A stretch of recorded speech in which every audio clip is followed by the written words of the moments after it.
नमस्कार, आप सभी लोगों का बहुत बहुत स्वागत है मेरे चैनल पे। आप सभी को ज्ञात होगा कि कोलकाता हाईकोर्ट ने पश्चिम बंगाल में विधानसभा चुनाव परिणाम के बाद हुई हिंसा पर एक अहम फैसला दिया। ये जो फैसला दिया गया है वो 5 जजों की खंडपीठ द्वारा दिया गया है। हाईकोर्ट में 5 जजों की खंडपीठ द्वारा ये फैसला दिया गया है। इसमें एक खास बात इस फैसले की ये है कि कलकत्ता हाईकोर्ट के 5 जजों ने एक मत से ये फैसला दिया और कहा है कि जिन निर्दोष लोगों ने उत्पीड़न सहा, जिनका परिजन मारा गया, जिन महिला के साथ अभद्र व्यवहार किया गया है, उन्हें इंसाफ मिलना चाहिए और ये निष्पक्ष जांच के बाद ही संभव है। इसीलिए कोर्ट ने इस चुनाव परिणाम बाद हुई हिंसा पर जांच को सीबीआई के अंदर सौंप दिया गया है। तो सोचे कि वहाँ एक मुख्यमंत्री, वहाँ की पश्चिम बंगाल की मुख्यमंत्री ममता बनर्जी इस घटना पर कार्रवाई करने में असमर्थ है।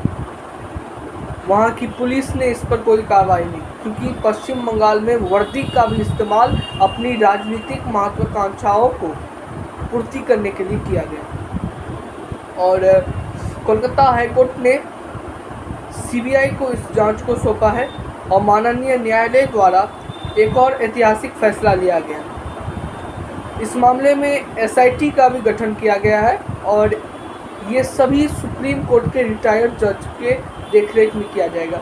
एक तो सीबीआई जांच होगी, ऊपर से एसआईटी का भी गठन किया गया है और इस पूरी जांच की निगरानी करेंगे हाईकोर्ट के रिटायर्ड जज। और इस जांच की निगरानी के लिए भी हाईकोर्ट के पूर्व जज को रखा गया है, क्योंकि कोर्ट मानता है इसमें जांच निष्पक्ष जांच होने के बाद ही न्याय संभव है।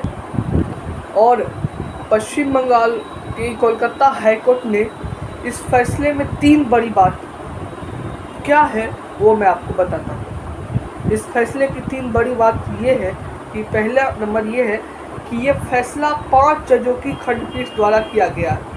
मतलब हाईकोर्ट में 5 जजों द्वारा ये फैसला किया गया। और दूसरी बात यह है कि 5 जजों ने एकमत से कहा है कि निष्पक्ष जांच की आवश्यकता है। न्याय के लिए माननीय न्यायालय ने कहा है कि एक निष्पक्ष जांच की आवश्यकता है, जिससे कि जो वहाँ घटना के शिकार हुए लोग उसे न्याय मिल सके।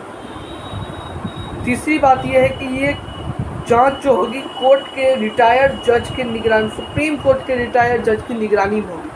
मतलब कोर्ट पूरी तरह से इस बार और फैसला, ऐतिहासिक फैसला दिया है कि पूरी जांच की निगरानी सुप्रीम कोर्ट के पूर्व न्यायाधीश द्वारा की जाएगी, जिससे जांच में कोई गड़बड़ी ना हो और इस जांच की जल्द से जल्द रिपोर्ट सामने आएगी और दूध का दूध क्या है ये सभी को पता चलेगा कि क्या बंगाल में हिंसा हुई और हिंसा हुई तो क्यों की गई और किसके द्वारा करवाई गई। लेकिन समझने वाली बात यह है, एक लोकतांत्रिक प्रक्रिया से चुनाव के पश्चात जो हिंसा हुई वो क्या होना चाहिए था?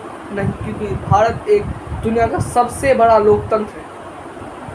यहाँ चुनाव को एक पर्व की तरह देखा जाता है और चुनाव में सभी नागरिक वोट डालते हैं अपने फ्यूचर की।